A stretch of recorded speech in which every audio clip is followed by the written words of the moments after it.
ITP, যেটাকে আমরা বলি হচ্ছে ইডিওপ্যাথিক থ্রোম্বোসাইটোপেনিক পারপিউরা। তো অ্যাকচুয়ালি ইডিওপ্যাথিক বলতে বোঝায় যার কোনো আন্ডারলাইং এক্স্যাক্ট কজ নাই সেটা, হ্যাঁ, এটার এক্স্যাক্ট যে কজটা সেটা হচ্ছে জানা নাই। থ্রোম্বোসাইটোপেনিক মানে হচ্ছে থ্রোম্বোসাইট বা প্লাটিলেট, এখানে কোনোভাবে প্লাটিলেট এর সংখ্যা কমে যাচ্ছে, এই জন্য থ্রোম্বোসাইটোপেনিয়া বা প্লাটিলেট কাউন্ট কমে যাওয়ার সাথে এটার কোনো অ্যাসোসিয়েশন আছে। পারপিউরা মানে হচ্ছে যে এখানে একটা পার্পল কালারের বা রেডিশ কালারের একটা স্পট তৈরি হচ্ছে। কেন স্পট তৈরি হচ্ছে? কারণ একজন এই পার্সনটার স্কিন থাকে না বডিতে, তো স্কিনের নিচে হচ্ছে পার্পল কালারের কিছু স্পট তৈরি হচ্ছে, এটাকে আমরা বলি পারপিউরা। কেন? কারণ স্কিনের নিচে হয়তো বা ব্লিডিং হচ্ছে এবং ওই ব্লিডিংয়ের কারণে ব্রুইস পাওয়া যাচ্ছে, ব্রুইস বা ইখাইমোসিস আমরা বলি। তো এই ব্রুইস বা ইখাইমোসিসকে আমরা পার্পল কালারের পাই, এই জন্য এটাকে আমরা বলি পারপিউরা। তার মানে দেখো এখান থেকে তুমি কি আইডিয়া পাচ্ছ যে আচ্ছা একটা ডিজিজ যেটাতে প্লাটিলেট কাউন্ট কম থাকতেছে এবং এটা ইডিওপ্যাথিক মানে কজ নাই বা হচ্ছে পারপিউরা পাওয়া যাচ্ছে। এখন তোমাকে ধরো পরীক্ষায় জিজ্ঞেস করলো ইডিওপ্যাথিক থ্রোম্বোসাইটোপেনিক পারপিউরা, এটার কজ কি, এটা তোমাকে পরীক্ষায় জিজ্ঞেস করছে। তুমি বলছো স্যার এটা তো ইডিওপ্যাথিক, এটার কোনো কজ নাই, তোমাকে পরীক্ষায় ফেল করাই দিতে পারে। ঠিক আছে, ফেল করাই দিতে পারে। কেন করাই দিতে পারে? কারণ অ্যাকচুয়ালি স্যার তোমার কাছে কজ নাই এটা কিন্তু শুনতে চায় নাই, স্যার তোমার কাছে শুনতে চাইছে অন্য কিছু। কি বলো তো? স্যার ইনডাইরেক্টলি কিন্তু তোমার কাছে জানতে চাইছে যে ইডিওপ্যাথিক থ্রোম্বোসাইটোপেনিক পারপিউরা কেন হয়। অ্যাকচুয়ালি ওই জিনিসটাই জানতে চাইছে, যে কজ বলতে জানতে চাইছে যে কেন হচ্ছে এটা। ঠিক আছে, সো তখন তোমার বলতে হবে যে স্যার ইডিওপ্যাথিক থ্রোম্বোসাইটোপেনিক পারপিউরা হয় কারণ আমাদের ব্লাড এখান থেকে চলাচল করতেছে, তো ব্লাডের মধ্যে একটা সেল আছে যেটাকে আমরা বলি প্লাটিলেট। তো এই প্লাটিলেটস যেগুলো থাকে, এই প্লাটিলেটসগুলো আমরা জানি প্লাটিলেটসগুলোর কাজ কি। প্লাটিলেটসগুলোর কাজ হচ্ছে আমাদের হেমোস্টেসিসে সহযোগিতা করা। অর্থাৎ ধরো ব্লাড ভেসেলে কোথাও ইনজুরি হইলো, আমি ধরলাম এতটুকু জায়গায় ইনজুরি হয়েছে ব্লাড ভেসেলের, তো এখানে ইনজুরি হওয়ার পরে এখানে তো আলটিমেটলি আমার ব্লিডিং থামাইতে হবে, না হলে তো বেশি ব্লিডিং হয়ে যাবে। তখন প্লাটিলেট, এই জায়গায় যে প্লাটিলেটগুলো আছে এই প্লাটিলেটগুলো এসে এখানে জমা হবে। সো এখানে এসে জমা হবে এভাবে জমা যে হবে প্লাটিলেট সেলগুলা, এই জমা হওয়াটাতে কিন্তু হেল্প, মানে এই যে প্লাটিলেটগুলো জমা হচ্ছে এবং জমা হয়ে এরা কী গঠন করে, প্লাটিলেট প্লাগ ফর্মেশন করবে, এবং এটাকে বলি কিন্তু আমরা প্রাইমারি হেমোস্টেসিস। তো এই প্রাইমারি হেমোস্টেসিসে কিন্তু ক্লটিং ফ্যাক্টরের কোনো কাজ নাই, এখানে সব কাজ প্লাটিলেটই করে। তো আলটিমেটলি ক্লটিং ফ্যাক্টরের ইনিশিয়াল কাজটা তো প্লাটিলেটই করতেছে, সো এটা তো আলটিমেটলি ব্লিডিং স্টপ করতেই হেল্প করতেছে। ঠিক আছে, তো ওভারঅল কথা, প্লাটিলেট যেহেতু এই যে ক্লটিংয়ের প্রাইমারি যে হেমোস্টেসিস এটা ফর্মেশনে হেল্প করতেছে, সো এই প্লাটিলেটটার কাউন্টটা কমে যাচ্ছে। কিভাবে কমে যাচ্ছে? আচ্ছা আমি এগুলো একটু মুছে তারপরে বলতেছি। প্লাটিলেট কাউন্টটা কীভাবে কমতেছে, এর কারণ হচ্ছে যে এই যে ব্লাড ভেসেল, তো ব্লাড ভেসেলের মধ্যে যে প্লাটিলেট সেলগুলো আছে এই সেলগুলোর বিরুদ্ধে একটা অ্যান্টিবডি তৈরি হচ্ছে এবং এই অ্যান্টিবডিটা আমাদের নিজের বডি আমাদের দেখো প্লাটিলেটগুলো তো আমাদের নিজের বডিরই জিনিস, রাইট? তো প্লাটিলেটের গায়ে এখানে কিছু গ্লাইকোপ্রোটিন থাকে, ধরো এটাকে আমরা বললাম একটা গ্লাইকোপ্রোটিন। তো এই গ্লাইকোপ্রোটিনটার বিরুদ্ধে আমাদের বডির যে ইমিউন সিস্টেম আছে এই ইমিউন সিস্টেম একটা অ্যান্টিবডি তৈরি করছে, যেই অ্যান্টিবডিটাকে আমি বলতে পারি অটো অ্যান্টিবডি। কারণ আলটিমেটলি আমাদের বডির একটা জিনিস, একটা গ্লাইকোপ্রোটিন, এটার বিরুদ্ধে তো কোনো অ্যান্টিবডি তৈরি করার কথা না, বাট কিছু পার্সনের ক্ষেত্রে যারা হয়তো বা জেনেটিক্যালি প্রিডিসপোজড এই পার্সনটার ক্ষেত্রে, অথবা গ্লাইকোপ্রোটিনটা হয়তো বা কোনো মডিফিকেশন হয়ে গেছে যেই কারণে এটার বিরুদ্ধে এটাকে ফরেন হিসেবে আমাদের বডি ডিটেক্ট করতেছে এবং এর বিরুদ্ধে অ্যান্টিবডি তৈরি করে ফেলছে। যাই হোক, যে কোনো কারণে হয়তো বা এটা করছে, ওই কারণটাই আমরা এক্স্যাক্ট জানি না যে কোন কারণে অ্যাকচুয়ালি এখানে গ্লাইকোপ্রোটিনের বিরুদ্ধে অ্যান্টিবডিটা তৈরি হলো। বাট গ্লাইকোপ্রোটিনের বিরুদ্ধে যদি অ্যান্টিবডি তৈরি হয়, ফলে যেটা হয় যে প্রত্যেকটা প্লাটিলেটের বিরুদ্ধে যখন এরকম অ্যান্টিবডি তৈরি হচ্ছে তখন প্লাটিলেটটাই কিন্তু ধ্বংস হয়ে যায়। এবং প্লাটিলেটটা যখন ধ্বংস হয়ে যায় কী দ্বারা? এই অ্যান্টিবডি দ্বারা, আমার বডির ইমিউন সিস্টেমের যে অ্যান্টিবডি দ্বারা। সো যখন এই প্লাটিলেটটা এইভাবে ধ্বংস হচ্ছে, আস্তে আস্তে প্লাটিলেট কোন কমবে। সো দেখো আমার এখানে যখন কোনো ইনজুরি হচ্ছে ব্লাড ভেসেলে বলো, বা যখন কোনো ইনজুরি হচ্ছে সেখানে যখন আমার প্রাইমারি প্লাটিলেট প্লাগ ফর্মেশন করতে হবে তখন আমি প্লাটিলেট তো খুঁজে পাবো না, কারণ প্লাটিলেট কাউন্ট তো কমে যাচ্ছে। থ্রোম্বোসাইটোপেনিয়া হচ্ছে। কেন থ্রোম্বোসাইটোপেনিয়া হচ্ছে? কারণ এই যে অ্যান্টিবডি ধ্বংস করে দিতেছে, ফলে প্লাটিলেট কাউন্ট এখানে খুবই কমে যাবে, ফলে ক্লটিং ফর্মেশন হবে না, ফলে কী হবে? ফলে ব্লিডিং হবে। সো এই যে আমি মেকানিজমটা বললাম এটাই কিন্তু হচ্ছে তোমার ইডিওপ্যাথিক থ্রোম্বোসাইটোপেনিয়া এর কারণ। তোমাকে যদি স্যার জিজ্ঞেস করে তুমি এটা বলতে হবে। তুমি বললা যে স্যার এটার এক্স্যাক্ট কারণ আমি জানি না, বা এর যে এক্স্যাক্ট কারণ কেউই জানে না, কিন্তু ব্যাপারটা হচ্ছে এক্স্যাক্ট কোন কারণটা আমরা জানি না যে অ্যান্টিবডিটা যে তৈরি হইলো এই যে প্লাটিলেটের গায়ে একটা গ্লাইকোপ্রোটিন আছে, সেই গ্লাইকোপ্রোটিনের বিরুদ্ধে, তো এটা তৈরি যে হইলো, কেন তৈরি হইলো এই কারণটা আমরা জানি না। ঠিক আছে, একটা পার্সনের ক্ষেত্রে কেন তৈরি হলো এই কারণটা হয়তো আমরা জানি না, এক্স্যাক্ট কারণ জানি না। তো এই জন্য আমরা ইডিওপ্যাথিক বলি, বাট মেকানিজমটা কিন্তু তোমার বলতে পারতে হবে। এখন আসো যে আমরা জানলাম যে এটাতে যেটা হয় যে প্লাটিলেট যেটা ব্লাড ক্লটে কিন্তু হেল্প করে, এবং এটা ডিস্ট্রয় হয় কী দ্বারা, আমাদের বডির ইমিউন সিস্টেমের ওন অ্যান্টিবডি দ্বারা, এবং এর ফলে ব্লাড ক্লট করতে পারে না ঠিক করে, ব্লিডিং টেন্ডেন্সি বাড়ে, ব্রুইসিং হয়, স্কিনের নিচে পার্পল কালারের স্পট বা পারপিউরা দেখা যায়, বা র্যাশ আমরা বলতে পারি এক ধরনের। এবং এটা কেন হয় সেটা আমি অলরেডি বলে ফেলছি। এর ফলে প্লাটিলেট কাউন্ট কমে যায়, এবং কোনো এক জায়গায় যদি দেখো তুমি এক জায়গায় ইঞ্জুরি হয়েছো, ছোটো একটু ইঞ্জুরি পাইছো, বাট স্টিল ব্লিডিং একবার শুরু হলে আর থামতে চাচ্ছে না, কারণ প্লাটিলেট নাই তো। হ্যাঁ, এই জিনিসটা কিন্তু ভেরি ভেরি ইম্পর্টেন্ট, মাথায় রাখতে হবে।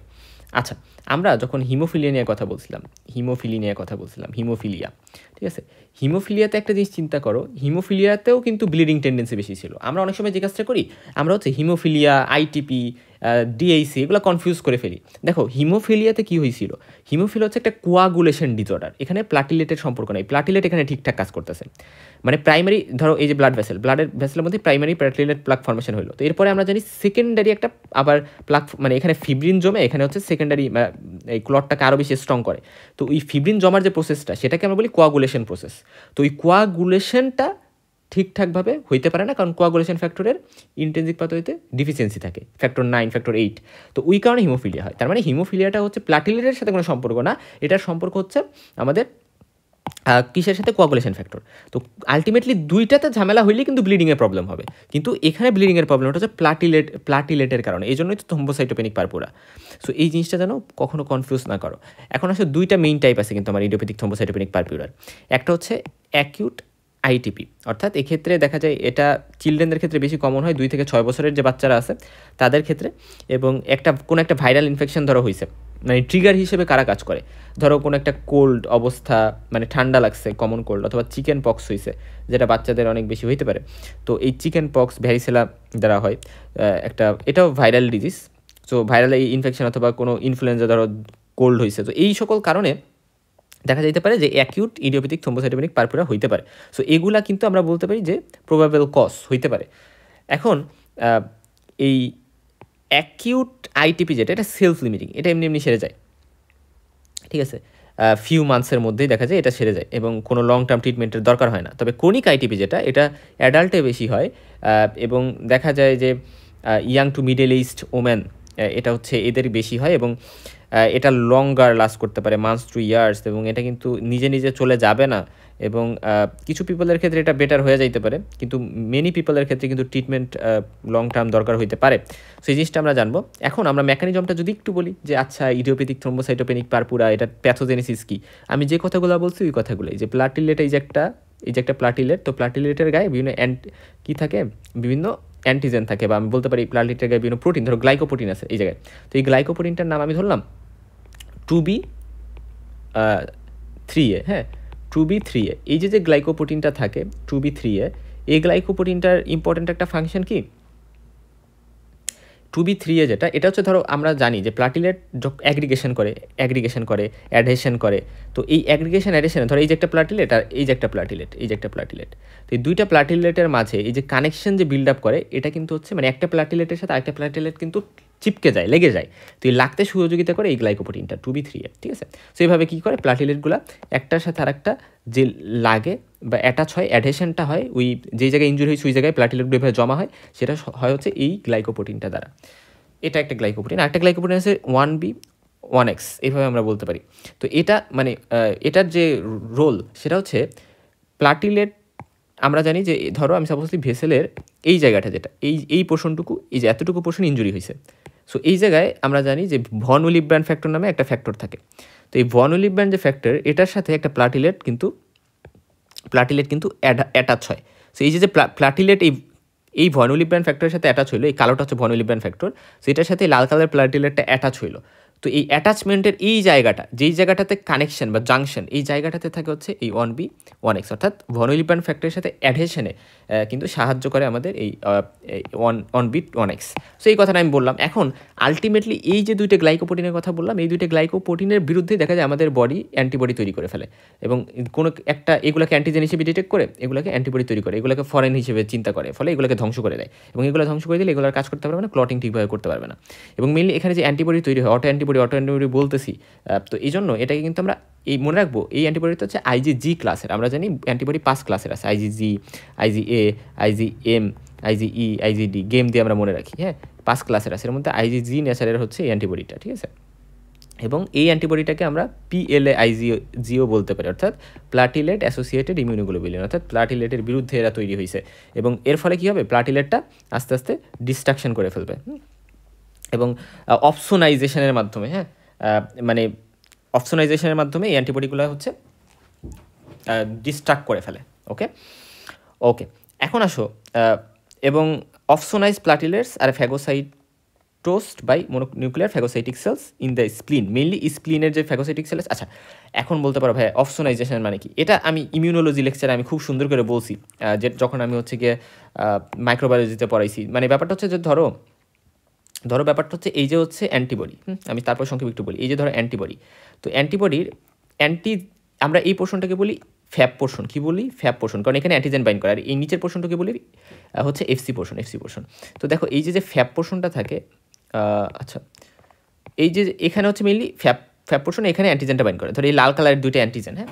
সো এই লাল কালারের দুইটা হচ্ছে আমি ধরলাম গ্লাইকোপ্রোটিন, এগুলোকে অ্যান্টিবডিটা, এই যে আইজিজি অ্যান্টিবডিটা সেটা হচ্ছে নিল। তো এটা নেওয়ার পরে এই যে এফসি পোর্শন, এই এফসি পোর্শন হচ্ছে ম্যাক্রোফেজের জন্য বা নিউট্রোফিলের জন্য, যেগুলো ফ্যাগোসাইটিক সেল, সেগুলোর জন্য বাইন্ডিং সাইট থাকে এফসি পোর্শনে, হ্যাঁ মানে এই পোর্শনটাতে। সো মানে কোন পোর্শনটাতে? এই পোর্শনটাতে। ফলে এখানে যখন বাইন্ড করে তখন এই অ্যান্টিজেনগুলোকে কিল করতে খুব বেশি সহজ হয়। অর্থাৎ ম্যাক্রোফেজ তো এমনি ফ্যাগোসাইটিক সেল, বাট ওটার ফ্যাগোসাইটোসিসকে আরও বেশি ইনহান্স করে দেয় এই অ্যান্টিবডিটা। ফলে এই জন্য এটাকে আমরা বলি অপসোনাইজেশন, ঠিক আছে, অপসোনাইজেশন। সো এইভাবে এরা কিল করে, এবং দেখা যায় যে এর ফলে যখন প্লাটিলেট বেশি কিল হয়, থ্রোম্বোসাইটোপেনিয়া হবে। এবং একটা ইম্পর্টেন্ট কথা দেখো, যে ফিমেলে যখন প্রেগনেন্সি থাকে, ঠিক আছে, তখন ইস্ট্রোজেন বেড়ে যায়, এবং ইস্ট্রোজেন হরমোনের একটা রোল আছে, যে এরা হচ্ছে এই যে এফসি পোর্শনটা থাকে অ্যান্টিবডি, এই এফসি পোর্শনে হচ্ছে ফ্যাগোসাইটিক যে সেল, এখানে তো এই ফ্যাগোসাইটিক সেল মানে এই এফসি পোর্শনে তো ফ্যাগোসাইটিক সেলগুলো, যেমন ধরো ম্যাক্রোফেজ বা নিউট্রোফিল, এগুলো বাইন্ড করে। তো এই নিউট্রোফিল বা ফ্যাগোসাইটিক যে সেলগুলো আছে, এগুলার বাইন্ডিংকে কী বললাম, এগুলার বাইন্ডিংকে এই এফসি পোর্শন অনেক বেশি বাড়াই দেয়। এগুলার বাইন্ডিংকে ম্যাক্রোফেজ বা মানে নিউট্রোফিল কে বাড়াই দেয়? আনসার হচ্ছে যে এই ইস্ট্রোজেন, প্রেগনেন্সির টাইমে যেহেতু হরমোনটা বেশি থাকে, সেই জন্য প্লাটিলেট বেশি ডিস্ট্রাকশন হয়। তার মানে কি, প্রেগনেন্ট মাতে এই প্রবলেমটা আরও বেশি হওয়ার চান্স কিন্তু থেকে যাইতে পারে। এবং দেখা যায় যে নিউবর্ন যে মাদার, ধরো নিউবর্ন একজন বাচ্চা একটা মা থেকে জন্মগ্রহণ করলো, তো মার বডিতে হচ্ছে এই অ্যান্টিবডিটা তৈরি হয়েছিল। কোন অ্যান্টিবডিটা? এই আইজিজি অ্যান্টিবডিটা, যেটা হচ্ছে প্লাটিলেট অ্যাসোসিয়েটেড আইজিজি, হ্যাঁ, বা অটো অ্যান্টিবডি। তো এটা কিন্তু মা থেকে প্যাসিভলি এটা কিন্তু মানে বাচ্চাতে চলে যেতে পারে, ঠিক আছে। এবং এই মা থেকে যে বাচ্চাতে চলে যেতে পারে, এটাকে আমরা বলি হচ্ছে যে মা থেকে বাচ্চাতে চলে গেলে, সো বাচ্চার বডিতেও কিন্তু প্লাটিলেট ডিস্ট্রাকশন এভাবে হতে পারে। সো এটাও কিন্তু একটা রুট, এটা আমরা একটু মনে রাখবো। এর ফলে বাচ্চাতেও থ্রোম্বোসাইটোপেনিয়া হবে, মাতেও থ্রোম্বোসাইটোপেনিয়া কিন্তু হবে। সো এই কথাটা আমরা একটু মনে রাখলে, এখন আরও বেশ কিছু কথা যদি বলি, যে আচ্ছা তাহলে কী কারণে এই অটো অ্যান্টিবডিগুলো বডিতে তৈরি হচ্ছে? কিছু জেনেটিক প্রিডিসপোজিশন থাকতে পারে, যে আচ্ছা জেনেটিক টেন্ডেন্সি থাকতে পারে অটো অ্যান্টিবডিগুলো তৈরি হয়। কিছু ইনভায়রনমেন্টাল ট্রিগার্স থাকে, যেমন ইনফেকশন, আমরা অলরেডি বলে আসছি যে ভাইরাল ইনফেকশন, চিকেন পক্স, এগুলোর কারণে, বা কিছু ড্রাগসও এই ক্ষেত্রে কন্ট্রিবিউট করতে পারে, বা ভ্যাকসিনসও এই ক্ষেত্রে কন্ট্রিবিউট কিন্তু করতে পারে। বা প্লাটিলেট অ্যান্টিজেন, ধরো এই যে প্লাটিলেট, তো প্লাটিলেটের গায়ে তো ওই অ্যান্টিজেনগুলো আছে, ওই গ্লাইকোপ্রোটিনগুলো আছে। সো এইগুলো হয়তো বা এমন কোনো মানে চেঞ্জ হয়েছে স্ট্রাকচারে, যে কারণে আমার বডি অ্যান্টিবডি বা বডির ইমিউন সিস্টেম এটাকে ফরেন হিসেবে ধরে নিছে। আচ্ছা, এখন আসো যে এটার কী ম্যানিফেস্টেশন থাকবে, আমি একটু সংক্ষেপে বলি। যে এটার ম্যানিফেস্টেশনের মধ্যে স্পন্টেনিয়াস ব্লিডিং থাকবে। কারণ প্লাটিলেট কাউন্ট যেহেতু কমে গেছে, ফলে দেখা যাবে যে উইদাউট এনি অবভিয়াস ইনজুরি, হয়তো বা হালকা একটু ইনজুরি হয়েছে, দেখা গেছে ব্লিডিং হবে, স্পন্টেনিয়াস ব্লিডিং হচ্ছে। এবং এটা খুব ইম্পর্ট্যান্ট, ব্লাড ক্লটিংয়ে যেহেতু ঝামেলা হচ্ছে। এবং আমরা এক্ষেত্রে মানে কি বলে, যে পার্পল কালার বা রেড কালারের স্পট পাইতে পারি, যেটাকে আমরা পিটিচি বলতে পারি, বা ইকাইমোসিস বলতে পারি, বা ব্রুইজ বলতে পারি। লার্জার ব্রুইজ হয় এখানে। এবং মেনলি আর্ম, লেগস মানে হাতে, পায়ে, নেকে, আপার চেস্টে, এই সকল জায়গায় বেশি হয়। এবং এগুলো টাইনি ডটস আকারে ফার্স্টে অ্যাপেয়ার করে, মানে পিটিচি যেগুলো এগুলো অ্যাপেয়ার করতে পারে, এগুলো টাইনি ডটস আকারে বা ছোটো আকারে অ্যাপেয়ার করে। আর ইকাইমোসিস মানে লার্জার হয় একটু, হ্যাঁ, এবং এটা ব্রুইসের মতো দেখতে হয়। এই জিনিসটা ইম্পর্টেন্ট। এবং এইগুলো কেন হয়, কারণ স্কিনের নিচে যে স্মল ব্লাড ভেসেলসগুলো থাকে সেগুলো ব্রেকডাউন হয়, কারণ প্লাটিলেট কম থাকে, এই জন্য ওইগুলো স্পন্টেনিয়াসলি দেখা যায় ওখান থেকে ব্লিডিং হয়, ব্লাড বাহিরে বের হয়ে আসে, ঠিক আছে। আচ্ছা, এরপরে গ্যাস্ট্রোইন্টেস্টাইনাল ব্লিডিং হইতে পারে। এর মধ্যে হেমাটিমেসিস আছে, মানে ভমিটিং অফ ব্লাড, ঠিক আছে। আর ঠিক আছে, এরপরে আসো যে ম্যালেনা মানে হচ্ছে মানে ব্লাড স্টুলের সাথে বেরোইতেছে, এবং এই কারণে ব্ল্যাক টারি কালারের একটা স্টুল হয়, ঠিক আছে।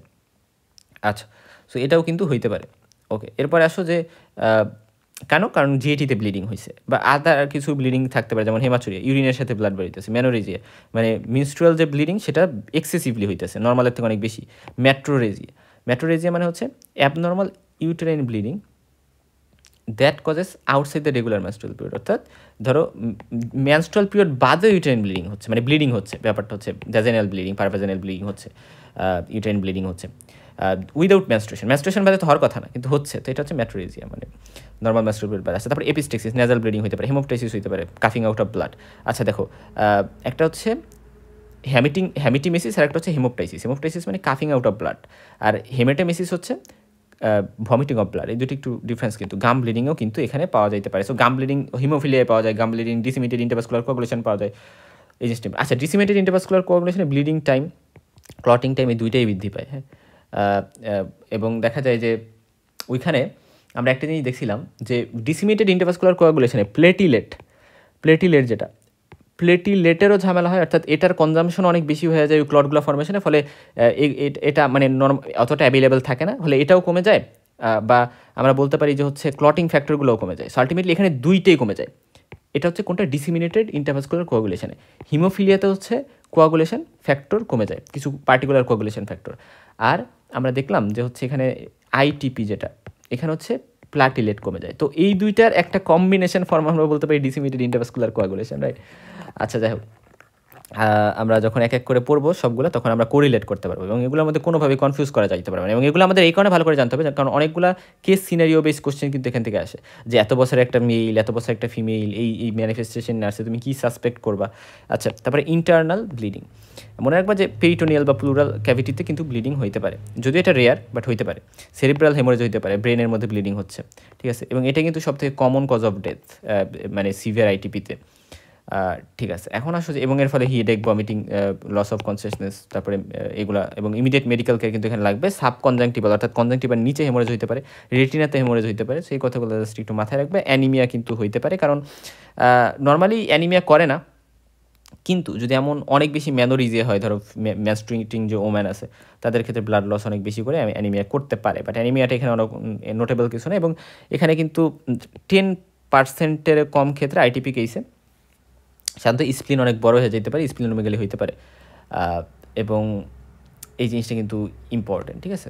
আচ্ছা, এখন আসো আমরা কী কী টেস্ট করব, আমরা রুটিন ব্লাড টেস্ট করব, এবং দেখবো যে হিমোগ্লোবিন যেটা, এটা হচ্ছে একটু কমে যাবে, কারণ ব্লাড লসের কারণে, অনেক বেশি ব্লাড লস হইলে তো হিমোগ্লোবিন কাউন্ট একটু কমবেই, বা কনসেন্ট্রেশন। এবং ইএসআর দেখবো, নর্মালি ইএসআর নর্মাল থাকে। সো এই জিনিসটা কিন্তু ইম্পর্টেন্ট, হ্যাঁ, দেখো ইএসআর নর্মাল থাকে। আচ্ছা, কারণ ইএসআর ইনক্রিজ ইউজুয়ালি ইনফ্লামেটরি বিভিন্ন কন্ডিশনে, সো এখানে কোনো ইনফ্লামেশনকে ইন্ডিকেট করতেছে না। প্রেফিয়াল ব্লাড ফিল্মে আরবিসি নর্মাল থাকে, সাইজ, কালার সব কিছুতে নর্মোসাইটিক, নর্মোক্রমিক থাকে, এবং হোয়াইট ব্লাড সেল এটাও নর্মাল, এখানে কোনো ঝামেলা নেই। এবং প্লাটিলেটে দেখবো, প্লাটিলেটে কিন্তু আসল ঝামেলা, যে এখানে রিডিউস থাকবে, এবং প্লাটিলেটগুলা একটু লার্জার, স্মলার, এবং মানে অথবা অ্যাবনর্মাল হইতে পারে। এগুলা বড় কথা না, বড় কথা হচ্ছে প্লাটিলেট রিডিউস থাকবে, এই কথাটা ইম্পর্টেন্ট। এখন স্ক্রিনিং টেস্ট যেগুলো আছে, স্ক্রিনিং টেস্ট এই কথাগুলো ইম্পর্টেন্ট। ব্লিডিং ডিজঅর্ডারের জন্য বেশ কিছু স্ক্রিনিং টেস্ট আছে, এগুলোর মধ্যে এগুলা, হ্যাঁ। এখন দেখো স্ক্রিনিং টেস্টের মধ্যে আছে bleeding time, clotting time, platelet count, tourniquet test. তো এর মধ্যে ব্লিডিং টাইম যেটা, এখানে আমরা দেখব আইটিপিতে প্রলংড থাকবে। দেখো হিমোফিলিয়াতে ব্লিডিং টাইম নর্মাল থাকে, প্রলং থাকে হচ্ছে ক্লটিং টাইম, মানে হিমোফিলিয়াতে, ঠিক আছে, ওইটা একটা কোয়াগুলেশন ডিজঅর্ডার। আর এখানে হচ্ছে ব্লিডিং টাইমটা প্রলং থাকে, ঠিক আছে। তার মানে কি, এখানে ব্লিডিং, এখানে উল্টা, মানে উল্টা কাইন্ড অফ, যে এখানে হচ্ছে clotting time normal, okay that's fine. সেই দুটোর মধ্যে কোরিলেশন করে পড়বা, প্লাটিলেট কাউন্ট কমে যাবে। এবং আমরা জানি নর্মালি প্লাটিলেট কাউন্ট হচ্ছে 4 লাখ, 3 লাখ এরকম থাকে, বাট এখানে 1 লাখ কিন্তু 1 লাখ এরকম নেমে আসতে পারে। টর্নিকুয়েট টেস্ট মানে হচ্ছে একটা ব্লাড প্রেশার যে কাফটা থাকে, ব্লাড প্রেশার মাপার জন্য আমরা যে কাফটা ইউজ করি না, ওইটা আমরা আর্মে বেঁধে রাখি, বেঁধে রেখে আমরা হচ্ছে গিয়ে এই টেস্টটা করি, মানে বেঁধে রেখে পরে সরাই ফেলি। যদি এখানে দেখি যে বিভিন্ন র্যাশ পাওয়া যাচ্ছে, পিটিচি পাওয়া যাচ্ছে বা ব্রুইজ পাওয়া যাচ্ছে, তাহলে হচ্ছে পজিটিভ রেজাল্ট ইন্ডিকেট করে, হ্যাঁ। এবং এটাই আচ্ছা। এবং নর্মালের থেকে বেশি যদি ব্রুইজিং ক্রিয়েট করে, এর মানে ব্লিডিং টেন্ডেন্সি আছে বা এই টর্নিকুয়েট টেস্ট পজিটিভ, সো এখানে পজিটিভ কিন্তু হইতে পারে। এবং বোন ম্যারো এক্সামিনেশন যদি আমরা করি, সেলুলারিটির যে বিষয়টা, এখানে usually bone marrow hyper cellular থাকে, কারণ নর্মালের থেকে বেশি সেল থাকে। কারণ বডি হচ্ছে যেহেতু প্লাটিলেট কমে গেছে, সো বডি ট্রাই করবে একটু বেশি বেশি সেল মেকআপ করার, বেশি বেশি তৈরি করার। সো এই জন্য আমরা প্লাটিলেটের যে প্রিকারসার সেল, সেগুলো একটু বেশি বেশি এখানে পাবো। এবং মায়ালয়েড ইরাথ্রয়েড রেশিও যদি দেখি, তাহলে এটা ইনক্রিজ করবে, কারণ মাইলয়েড সেলসগুলা যেগুলা আসলে মানে মাইলয়েড সেলগুলা মানে ইরাথ্রয়েড যেগুলা, এগুলোর থেকে আমি মাইলয়েডটা একটু বেশি পাবো। কারণ রেড ব্লাড সেল তো তৈরি করা এখানে দরকার নেই, এখানে আমার তৈরি করা দরকার হচ্ছে মেগাক্যারিওসাইট, সেই জন্য এটা একটু ইনক্রিজ করতে পারে। এজন্য হচ্ছে যেহেতু মাইলয়েড ইরাথ্রয়েড রেশিও বলছে, মাইলয়েড প্রথমে, তার মানে কি মাইলয়েড সেল বেশি মানেই হচ্ছে এটা রেশিওটা বেশি। আচ্ছা, এবং ইরাথ্রোপোয়েসিস এখানে কোনো কন্ট্রিবিউশন নেই, বাট মেগাক্যারিওপোয়েসিস এখানে কিন্তু ইনক্রিজ করবে। এবং ইমম্যাচুর কিন্তু বা ডিসপ্লাস্টিক বা মেগাক্যারিওসাইটস কিন্তু পাওয়া যাইতে পারে। আচ্ছা যাক, এখন আসো যে এখানে আরেকটি ইম্পর্টেন্ট টেস্ট অ্যান্টিপ্লাটিলেট অ্যান্টিবডি, অর্থাৎ প্লাটিলেটের এগেনস্টে ওই যে অ্যান্টিবডিটা তৈরি হয়েছে, আইজিজি অ্যান্টিবডির কথা বললাম, ওই অ্যান্টিবডিটা ডিটেকশন কিন্তু করতে হবে। এবং দেখা যায় আইটিপির 70% কেসেই কিন্তু আমরা অ্যান্টিবডিটা ডিটেক্ট করতে পারি। এবং কনফার্মেটরি টেস্ট কি, বোন ম্যারো এক্সামিনেশন করবে, এবং বোন ম্যারো এক্সামিনেশন করে মেইনলি আমরা মেগাক্যারিওপোয়েসিসের যে ইনক্রিজ বা আমরা হচ্ছে হাইপার সেলুলার পাবো এবং মাইলয়েড সেল বেশি পাবো, হ্যাঁ। মেইনলি মেগাক্যারিওপোয়েসিসের ঘটনাটাকে আমরা নোটেবলি দেখতে পারবো, কারণ যেহেতু প্লাটিলেট কমে গেছে, সো আমার বোন ম্যারো কম্পেনসেট করার জন্য চাবে বেশি বেশি প্লাটিলেট তৈরি করতে, এবং অ্যান্টিপ্লাটিলেট অ্যান্টিবডিটার টেস্ট আমরা করবো, এবং এটা পজিটিভ কিন্তু হবে। এখন দেখো, আমি আলটিমেটলি যেটা দেখে শেষ করবো ভিডিওটা, সেটা হচ্ছে যে আমি ইডিওপ্যাথিক থ্রোম্বোসাইটোপেনিক পারপিউরা, এটার আরও বেশ কিছু নাম আছে, এটাকে আমরা প্রাইমারি অ্যান্ড এসেনশিয়াল থ্রোম্বোসাইটোপেনিক পারপিউরা বলতে পারি, পারপিউরা হেমোরেজিকা, তারপরে ওয়েল থ্রোট ডিজিজ, তারপরে হচ্ছে অটোইমিউন থ্রোম্বোসাইটোপেনিয়া। অটোইমিউন থ্রোম্বোসাইটোপেনিয়া কেন বলি সেটা তো বুঝছো, এটা একটা অটোইমিউন ডিজিজের মতো, কারণ এখানে একটা অ্যান্টিবডি তৈরি হয়, এই জন্য এটাকে আমরা অটোইমিউন বলতে পারি। আমরা নিজের বডি অ্যান্টিবডি যেহেতু নিজের বডির অ্যান্টিজেনকে ধ্বংস করে, এই জন্য অটোইমিউন বলি আমরা। ওয়েল থ্রটস ডিজিজ কেন বলা হয়, কারণ হচ্ছে ধারণা করা একজন ব্যক্তি যিনি হচ্ছে ফিজিশিয়ান, যিনি হচ্ছে এই টার্মটাকে ইন্ট্রোডিউস করেছে বা এই আইটিপিকে ইন্ট্রোডিউস করেছে, সো তার নামে চিন্তা করা হয়, হ্যাঁ। তবে এটা কমনলি ইউজ করা হয় না। এরপর আসো পারপিউরা হেমোরেজিকা, এটা কেন ইউজ করে, কারণ এখানে যেহেতু পারপিউরা পাওয়া যায়, পার্পল কালারের স্পট পাওয়া যায়, এবং হেমোরেজিকা কারণ ব্লিডিং টেন্ডেন্সি যেহেতু থাকে, সো ব্লিডিং বিষয়টাকে হাইলাইট করা হয়েছে, এই জন্য পারপিউরা হেমোরেজিকা। আর প্রাইমারি অ্যান্ড এসেনশিয়াল থ্রোম্বোসাইটোপেনিয়া এই কারণে বলা হয় প্রাইমারি, কারণ হচ্ছে উইদাউট এনি আন্ডারলাইং ডিজিজ, হ্যাঁ। মানে কোনো ধর একজন পার্সন একটা ডিজিজ আন্ডারলাইং তো এই স্পেসিফিক কোনো এক্স্যাক্ট কজ নাই, রাইট। সো ওইটা একটা বিষয়। এবং সেকেন্ডলি হচ্ছে এসেনশিয়াল বলতে বোঝানো হয়েছে যেটা ধরো থ্রোম্বোসাইটোপেনিয়ার কারণেই মেইনলি হচ্ছে, অন্য কোনো কজ কিন্তু এখানে দায়ী না, মেইনলি প্লাটিলেট কাউন্ট কম, এই কারণে এটা হচ্ছে, এটা বলতে বোঝাচ্ছে এসেনশিয়াল, ঠিক আছে। লো প্লাটিলেট কাউন্ট, সো এটার কারণেই মেইনলি এখানে থ্রোম্বোসাইটোপেনিয়ার কারণেই এটা হচ্ছে, এই জন্য আমরা এটাকে এসেনশিয়াল থ্রোম্বোসাইটোপেনিক পারপিউরা বা প্রাইমারি থ্রোম্বোসাইটোপেনিক পারপিউরা আমরা বলতে পারি। প্রাইমারি কারণ কোনো কজ নাই, এসেনশিয়াল কারণ হচ্ছে এটার কারণেই হচ্ছে, অন্য কোনো কজ নাই, অন্য কোনো মেইন কজ কিন্তু এখানে দায়ী না। সো ওভারঅল কথা আশা করি বোঝা গেছে।